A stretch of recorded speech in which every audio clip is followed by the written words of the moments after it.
سێی کانونی یەکەم ڕۆژی جیهانی خاوەن پێداویستە تایبەتەکانە، بەڵام بۆ خاوەن پێداویستە تایبەتەکانی کوردستان وەکو ڕۆژێکی شومی لێ هاتووە، چونکە وەکو خۆیان دەڵێن ساڵ لە دوای ساڵ بارودۆخی گوزەرانیان بەرەو خراپتر دەڕوات.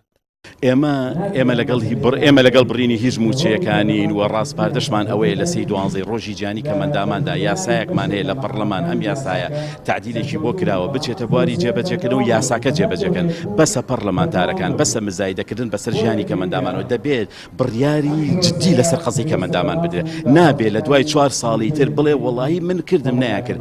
من دەڵێم شەرمەزاریە بۆ هەموو پەرلەمانتاران بە هەموو لیستەکانەوە، بۆ هەموو وەزیرەکان کە ئەچنە حکومەتی ئایندە، بۆ حکومەتی نوێی ئایندە 4 ساڵی تر ئەگەر کەمەندامان بەم جۆرە بمێنێتەوە گەورەترین شەرمەزاری چۆن ئێستا قسەیانەتە سەرخواری خێنە سەرخوایان، چونکە بەڕاستی موبەڕی نامێنێ بۆ برسیکردنی کەمەندامان. ڕێکخراوەکانی کەمەندامان دەڵێن بەهۆی قوڵبوونەوەی خێرانی دارایی و کەمی موچەکانیان ژیانی دەیان خاوەن پێداویستی تایبەت هەڵوەشاوەتەوە بۆ جۆرەش بڕوات، دۆخی ژیانیان هێندەی تر سەختتر دەبێت. بەڕێوەبەری گشتی چاودێری و گەشەپێدانی کۆمەڵایەتی سلێمانیش دەڵێت خاوەن پێداویستە تایبەتەکان دوو جار ناحەقیان بەرامبەر دەکرێت، جارێک لەلایەن حکومەت و جارێکی تریش لەلایەن کۆمەڵگاوە. هەردوو لایەنەکەوە تەقسیری و کەم و کورتی هەیە، چ دەستگاکانی حکوومەت چ کۆمەڵگە بە شێوەیەکی گشتی.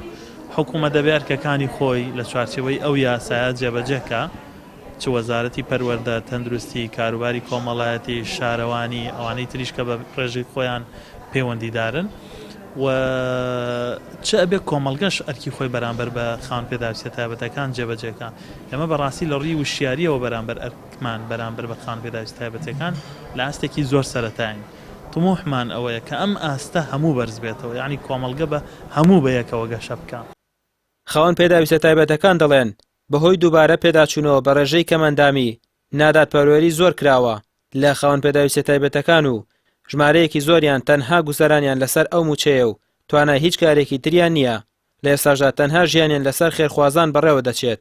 داوا لە حکومەتیش دەکرێت بە یاسا مافەکانیان دەستەبەر بکرێت و گۆڕانکاریش لە ڕێژەی ئەو پشکنینەدا بکرێت. ڕامیا عوسمان، کەناڵی ئاسمانی پەیام، سلێمانی.